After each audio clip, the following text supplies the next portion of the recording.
Chapter 37. The Catacombs of Saint Sebastian.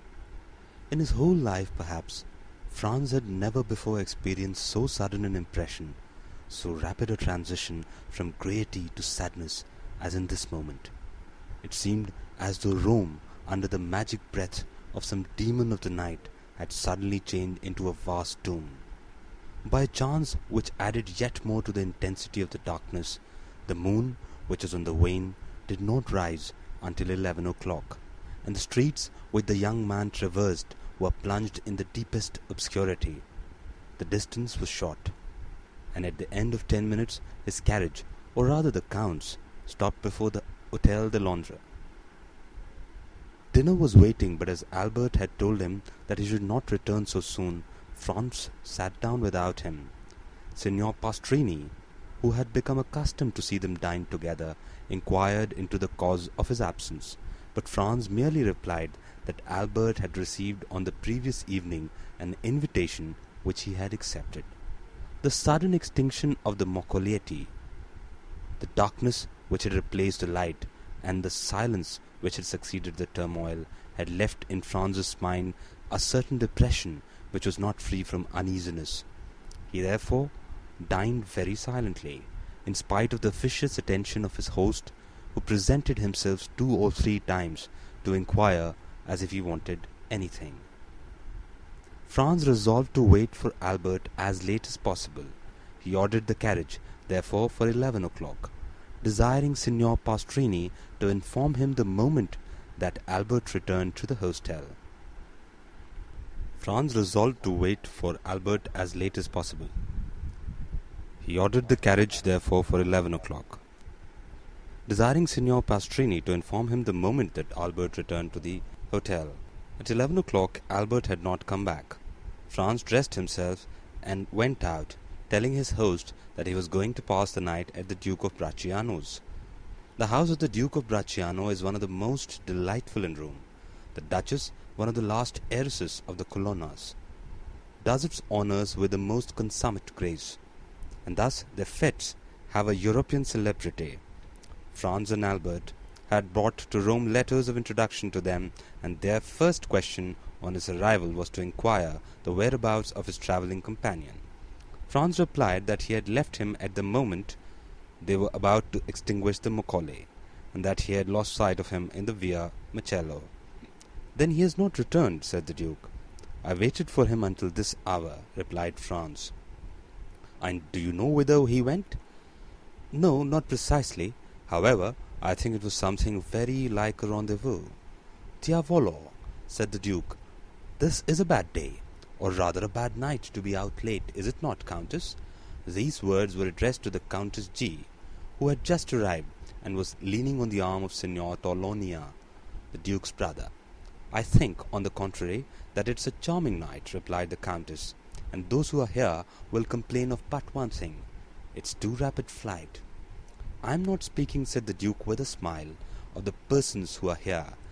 The men run no other danger than that of falling in love with you, and the women of falling ill of jealousy at seeing you so lovely.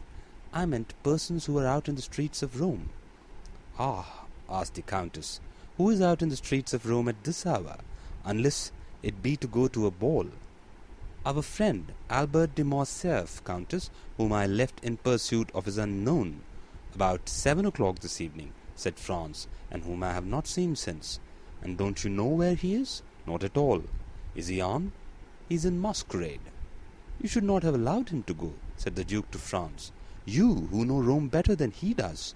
"You might as well have tried to stop number 3 of the Barbary, who gained the prize in the race today," replied Franz. "And then, moreover, what could happen to him?" "Who can tell?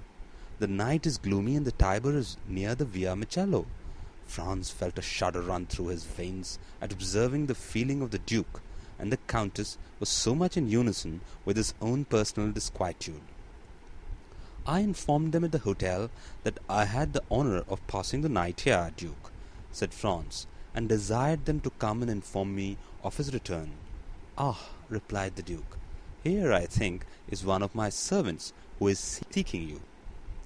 The Duke was not mistaken. When he saw Franz, the servant came up to him.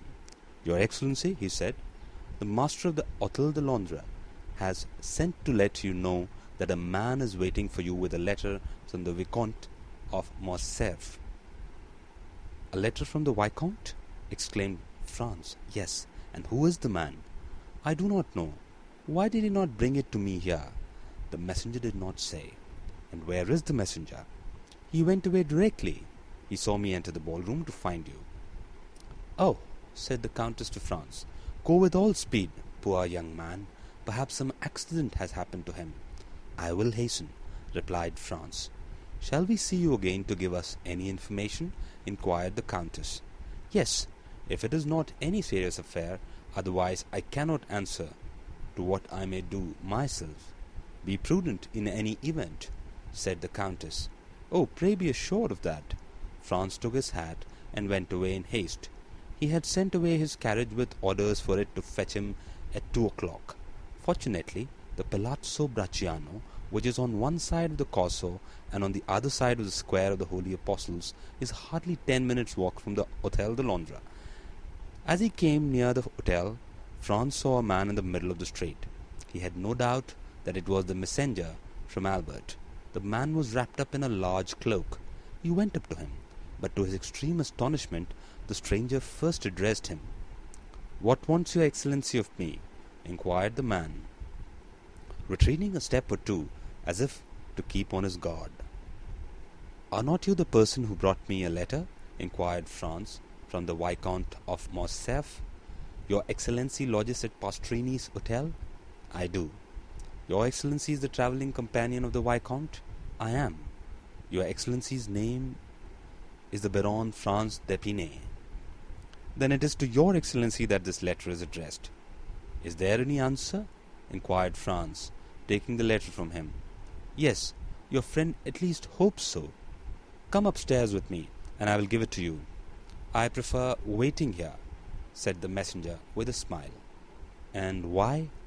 "Your Excellency will know when you have read the letter." "Shall I find you here, then?" "Certainly." Franz entered the hotel. On the staircase he met Signor Pastrini. "Well?" said the landlord. "Well, what?" responded Franz. "You have seen the man who desired to speak with you from your friend?" he asked of Franz. "Yes, I have seen him," he replied, "and he has handed this letter to me. Light the candles in my apartment, if you please." The innkeeper gave orders to a servant to go before Franz with a light. The young man had found Signor Pastrini looking very much alarmed, and this had only made him the more anxious to read Albert's letter. And so he went instantly towards the wax light and unfolded it.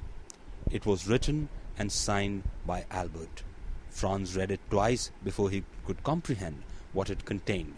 It was thus worded: "My dear fellow, the moment you have received this, have the kindness to take the letter of credit from my pocket-book, which you will find in the square drawer of the secretary.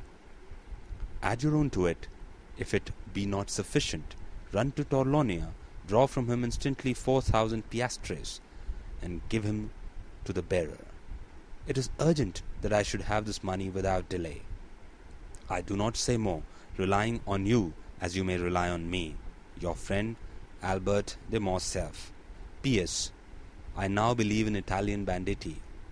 Below these lines were written in a strange hand the following in Italian: "Se alse della mattina le 4.000 piastre non sono nel mi mani, alla 7 il conte Alberto avrà accettato di vivere. Luigi Vampa." If by 6 in the morning the 4,000 piastres are not in my hands, by 7 o'clock the Count Albert will have ceased to live. This second signature explained everything to Franz, who now understood the objection of the messenger to coming up into the apartment. The street was safer for him. Albert then had fallen into the hands of the famous bandit chief, in whose existence he had for so long a time refused to believe. There was no time to lose. He hastened to open the secretary and found the pocket-book in the drawer, and in it the letter of credit. There were in all 6,000 piastres, but of these 6,000 Albert had already expended 3,000. As to Franz, he had no letter of credit, as he lived at Florence and had only come to Rome to pass 7 or 8 days. He had brought but 100 louis, and of these he had not more than 50 left. The 700 or 800 piastres were wanting to them both to make up the sum that Albert required. True, he might in such a case rely on the kindness of Signor Torlonia. He was therefore about to return to the Palazzo Bracciano without loss of time, when suddenly a luminous idea crossed his mind. He remembered the Count of Monte Cristo. Franz was about to ring for Signor Pastrini when that worthy idea presented himself. "My dear sir," he said hastily, "do you know if the Count is within?" "Yes, your Excellency. He has this moment returned." "Is he in bed?" "I should say no." "Then ring at his door, if you please, and request him to be so kind as to give me an audience." Signor Pastrini did as he was desired, and returning 5 minutes after, he said, "The Count awaits your Excellency." Franz went along the corridor, and a servant introduced him to the Count. He was in a small room which Franz had not yet seen, and which was surrounded with divans. The Count came towards him. "Well, what good winds blows you hither at this hour?" said he. "Have you come to sup with me? It would be very kind of you." "No, I have come to speak to you of a very serious matter."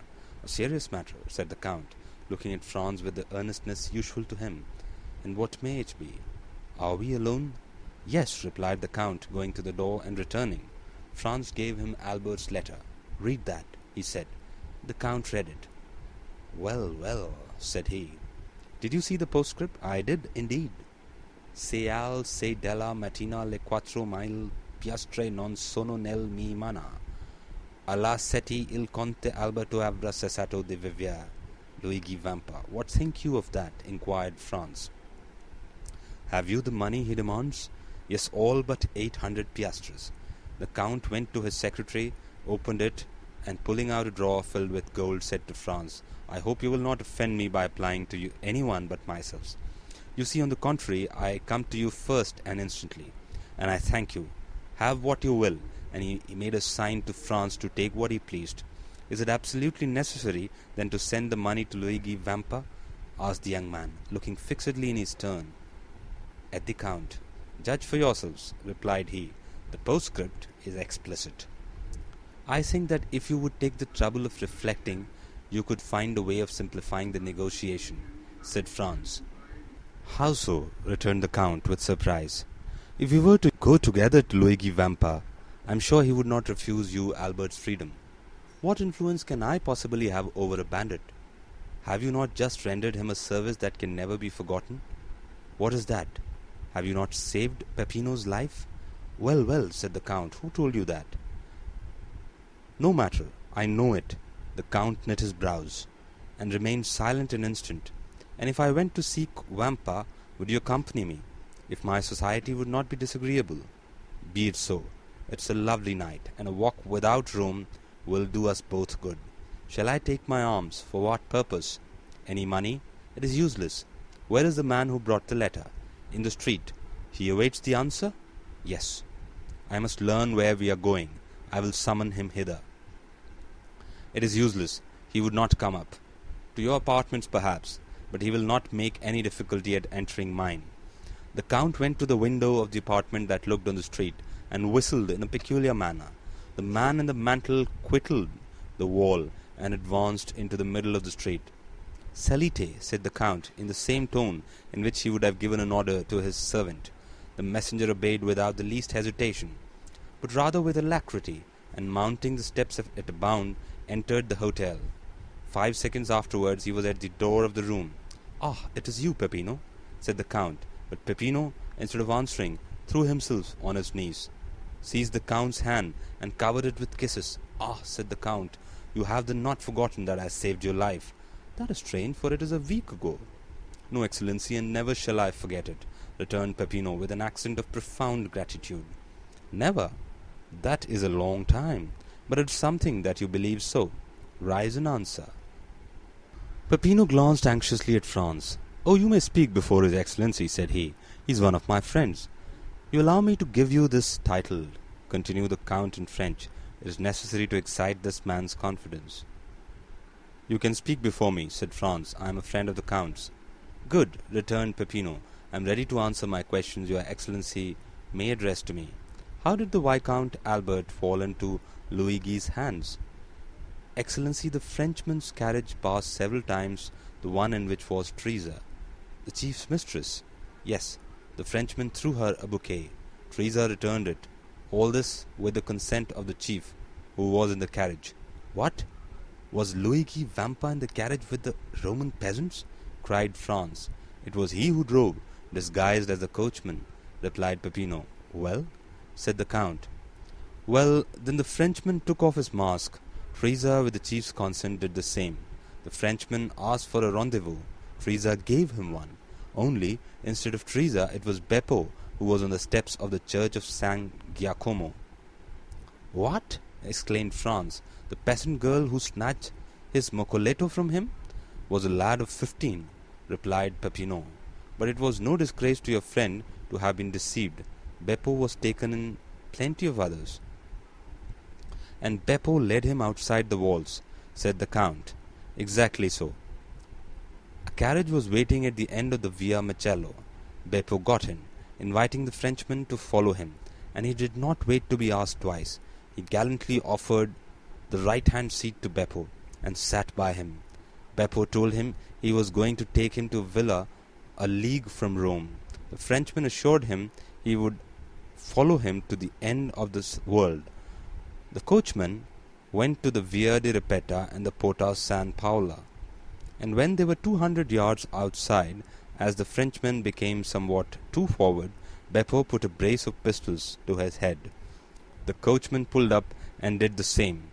At the same time, 4 of the band, who were concealed on the banks of the Almo, surrounded the carriage. The Frenchman made some resistance and nearly strangled Beppo, but he could not resist 5 armed men, and was forced to yield. They made him get out, walk along the banks of the river, and then brought him to Teresa and Luigi, who were waiting for him in the catacombs of St. Sebastian. Well, said the Count, turning towards Franz, it seems to me that this is a very likely story. What do you say to it? Why, that I should think it very amusing, replied Franz, if it had happened to anyone but poor Albert.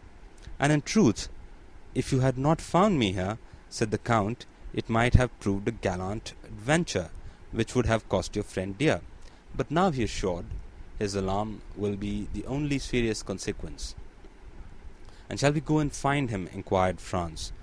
Oh, decidedly, sir. He is in a very picturesque place. Do you know the catacombs of St. Sebastian? I was never in them, but have often resolved to visit them. Well, here is an opportunity made to your hand, and it would be difficult to contrive a better. Have you a carriage? No.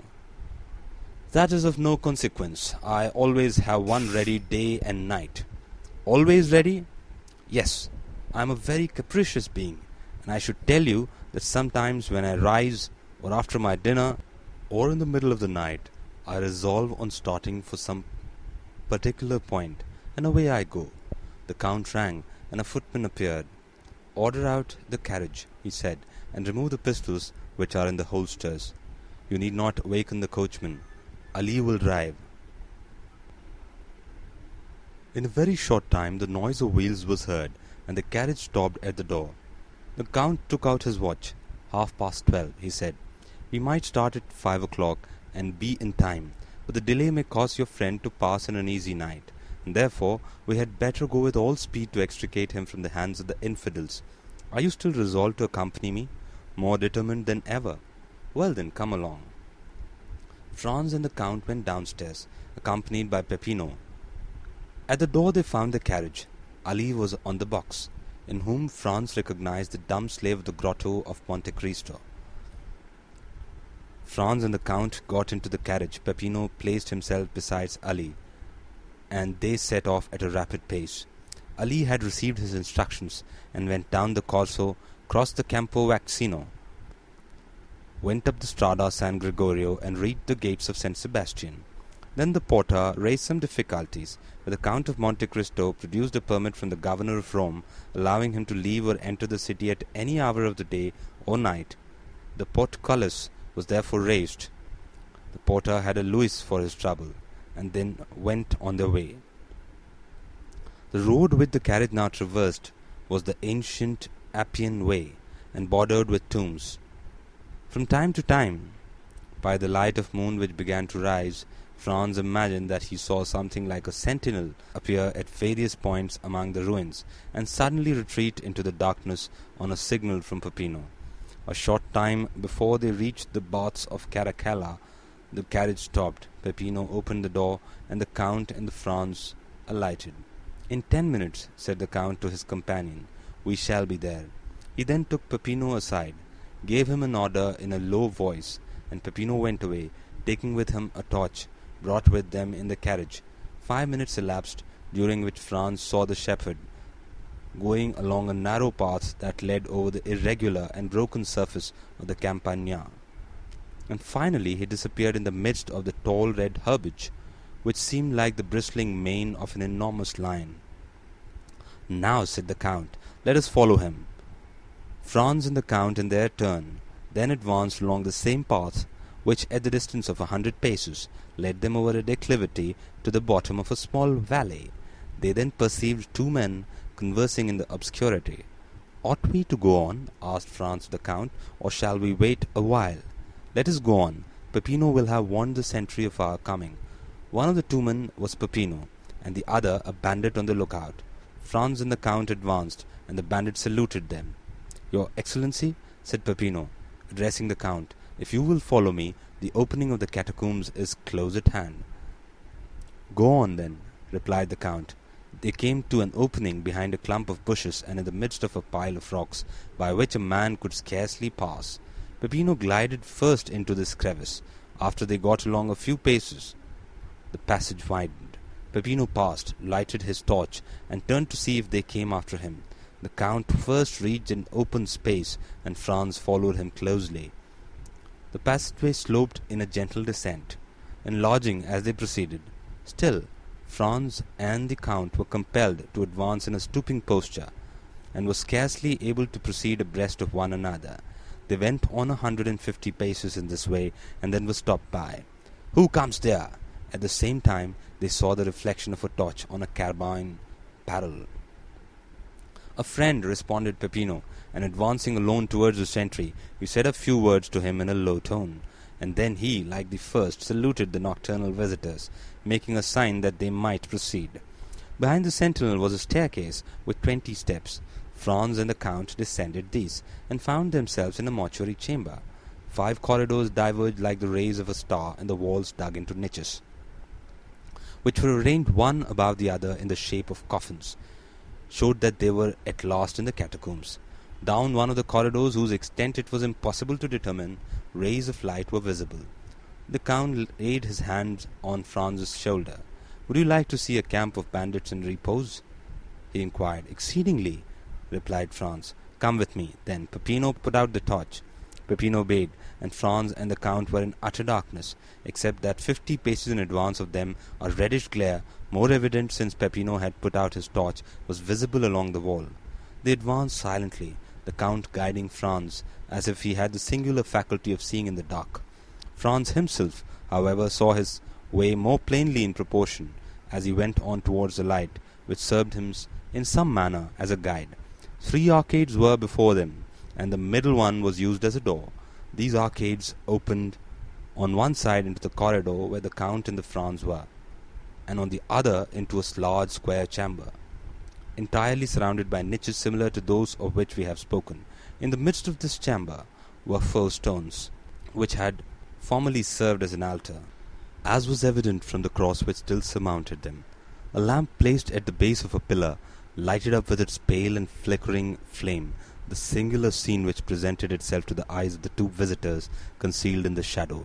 A man was seated with his elbow leaning on the column, and was reading with his back turned to the arcades, through the openings of which the newcomers contemplated him. This was the chief of the band, Luigi Vampa. Around him, and in groups, according to their fancy, lying in their mantles or with their backs against a sort of stone bench which went all around the columbarium, were to be seen 20 brigands or more, each having his carbine within reach. At the other end, silent, scarcely visible, and like a shadow, was a sentinel who was walking up and down before a grotto, which was only distinguishable because in that spot the darkness seemed more dense than elsewhere. When the Count thought Franz had gazed sufficiently on this picturesque tableau, he raised his finger to his lips to warn him to be silent, and ascended the 3 steps which led to the corridor of the columbarium, entered the chamber by the middle arcade, and advanced towards Vampa, who was so intent on the book before him that he did not hear the noise of his footsteps. "Who comes there?" cried the sentinel, who was less abstracted, and who saw by the lamplight a shadow approaching his chief. At this challenge, Vampa rose quickly, drawing at the same moment a pistol from his girdle. In a moment all the bandits were on their feet, and 20 carbines were levelled at the Count. "Well," said he in a voice perfectly calm, and no muscle of his countenance disturbed. "Well, my dear Vampa, it appears to me that you receive a friend with a great deal of ceremony." "Ground arms!" exclaimed the chief, with an imperative sign of the hand, while with the other he took off his hat respectfully. Then turning to the singular personage who had caused this scene, he said, "Your pardon, your Excellency, but I was so far from expecting the honour of a visit that I did not really recognize you. It seems that your memory is equally short in everything, Vampa," said the Count, "and that not only do you forget people's faces, but also the conditions you make with them." "What conditions have I forgotten, your Excellency?" inquired the bandit, with the air of a man who, having committed an error, is anxious to repair it. "Was it not agreed," asked the Count, "that not only my person, but also that of my friends, should be respected by you?" "And how have I broken that treaty, your Excellency?" "You have this evening carried off and conveyed hither the Vicomte Albert de Morcerf." "Well," continued the Count, in a tone that made Franz shudder, "this young gentleman is one of my friends. This young gentleman lodges in the same hotel as myself. This young gentleman has been up and down the Corso for 8 hours in my private carriage, and yet, I repeat to you, you have carried him off and conveyed him hither, and," added the Count, taking the letter from his pocket, "you have set a ransom on him, as if he were an utter stranger." "Why did you not tell me all this, you?" inquired the brigand chief, turning towards his men, who all retreated before his look. "Why have you caused me thus to fail in my word towards a gentleman like the Count, who has all your lives in his hands? By heavens, if I thought one of you knew that the young gentleman was a friend of his Excellency, I would blow his brains out with my own hand." "Well," said the Count, turning towards Franz, "I told you there was some mistake in this." "Are you not alone?" asked Vampa with uneasiness. "I am with the person to whom this letter was addressed, and to whom I desired to prove that Luigi Vampa was a man of his word. Come, your Excellency," the Count added, turning to Franz, "here is Luigi Vampa, who will himself express to you his deep regret at the mistake he has committed." Franz approached, the chief advancing several steps to meet him. "Welcome among us, your Excellency," he said to him. "You heard what the Count just said, and also my reply. Let me add that I would not for the 4,000 piastres at which I had fixed your friend's ransom that this had happened." "But," said Franz, looking around him uneasily, "where is the Viscount? I do not see him." "Nothing has happened to him, I hope," said the Count frowningly. "The prisoner is there," replied Vampa, pointing to the hollow space in front of which the bandit was on guard, "and I will go myself and tell him he is free." The chief went towards the place he had pointed out as Albert's prison, and Franz and the Count followed him. "What is the prisoner doing?" inquired Vampa of the sentinel. "Ma foi, captain," replied the sentry, "I do not know. For the last hour I have not heard him stir." "Come in, your Excellency," said Vampa. The Count and Franz ascended 7 or 8 steps after the chief, who drew back a bolt and opened a door. Then by the gleam of a lamp, similar to that which lighted the columbarium, Albert was to be seen wrapped up in a cloak, which one of the bandits had lent him, lying in a corner in profound slumber. "Come," said the Count, smiling with his own peculiar smile. "Not so bad for a man who is to be shot at 7 o'clock tomorrow morning." Vampa looked at Albert with a kind of admiration. He was not insensible to such proof of courage. "You are right, your Excellency," he said. "This must be one of your friends." Then going to Albert, he touched him on the shoulder, saying, "Will your Excellency please to awaken?" Albert stretched out his arms, rubbing his eyelids, and opened his eyes. "Oh," said he, "is it you, Captain? You should have allowed me to sleep. I had such a delightful dream. I was dancing to the galop at Tolonia's with the Countess G." Then he drew his watch from his pocket, that he might see how time sped. "1:30 only," said he. "Why the devil do you rouse me at this hour?" "To tell you that you are free, your Excellency." "My dear fellow," replied Albert with perfect ease of mind, "remember for the future Napoleon's maxim, 'Never awaken me but for bad news.' If you had let me sleep on, I should have finished my gallop, and have been grateful to you all my life. So then, they have paid my ransom." "No, your Excellency." "Well, then how am I free?" "A person to whom I can refuse nothing has come to demand you. Come hither." "Yes, hither." "Really? Then that person is a most amiable person." Albert looked around and perceived Franz. "What?" said he. "Is it you, my dear Franz, whose devotion and friendship are thus displayed?" "No, not I," replied Franz, "but our neighbour, the Count of Monte Cristo."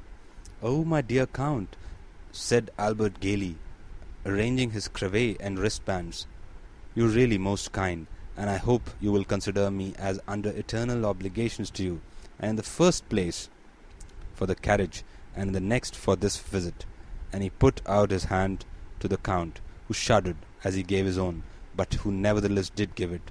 The bandit gazed on this scene with amazement. He was evidently accustomed to see his prisoners tremble before him, and yet here was one whose gay temperament was not for a moment altered. As for Franz, he was enchanted at the way in which Albert had sustained the national honour in the presence of the bandit. "My dear Albert," he said, "if you will make haste, you shall yet have time to finish the night at Torlonia's. You may conclude your interrupted gallop, so that you will owe no ill will to Signor Luigi, who has indeed throughout this whole affair acted like a gentleman." "You are decidedly right, and we may reach the Palazzo by 2 o'clock, Signor Luigi," continued Albert. "Is there any formality to fulfill before I take leave of your Excellency?" "None, sir," replied the bandit. "You are as free as air." "Well, then, a happy and merry life to you. Come, gentlemen, come." And Albert, followed by Franz and the Count, descended the staircase, crossed the square chamber, where stood all the bandits hat in hand. "Peppino," said the brigand chief, "give me the torch." "What are you going to do?" inquired the Count. "I will show you the way back myself," said the captain. "That is the least honour that I can render to your Excellency." And taking the lighted torch from the hands of the herdsman, he preceded his guests, not as a servant who performs an act of civility, but like a king who precedes ambassadors. On reaching the door, he bowed. "And now, your Excellency," added he, "allow me to repeat my apologies, and I hope you will not entertain any resentment at what has occurred." "No, my dear Vampa," replied the Count. "Besides, you compensate for your mistakes in so gentlemanly a way that one almost feels obliged to you for having committed them. Gentlemen," added the chief, turning towards the young men, "perhaps the offer may not appear very tempting to you, but if you should ever feel inclined to pay me a second visit, wherever I may be, you shall be welcome." Franz and Albert bowed. The Count went out first, then Albert. Franz paused for a moment. "Has your Excellency anything to ask me?" said Vampa with a smile. "Yes, I have," replied Franz. "I am curious to know what work you were perusing with so much attention as we entered." "Caesar's Commentaries," said the bandit. "It's my favourite work." "Well, are you coming?" asked Albert. "Yes," replied Franz. "Here I am," and he, in his turn, left the caves. They advanced to the plain. "Ah, your pardon," said Albert, turning around. "Will you allow me, Captain?" And he lighted his cigar at Vampa's torch. "Now, my dear Count," he said, "let us on with all the speed we may. I am enormously anxious to finish my night at the Duke of Bracciano's." They found the carriage where they had left it. The Count said a word in Arabic to Ali, and horses went on at great speed. It was just 2 o'clock by Albert's watch when the two friends entered the dancing-room. Their return was quite an event, but as they entered together, all uneasiness on Albert's account ceased instantly. "Madame," said the Viscount of Morcerf, advancing towards the Countess, "yesterday you were so condescending as to promise me a gallop. I am rather late in claiming this gracious promise, but here is my friend, whose character for veracity you well know, and he will assure you the delay arose from no fault of mine." And at this moment the orchestra gave the signal for the last waltz. Albert put his arm around the waist of the Countess, and disappeared with her in the whirl of dancers. In the meanwhile, Franz was considering the singular shudder that had passed over the Count of Monte Cristo at the moment when he had been, in some sort, forced to give his hand to Albert.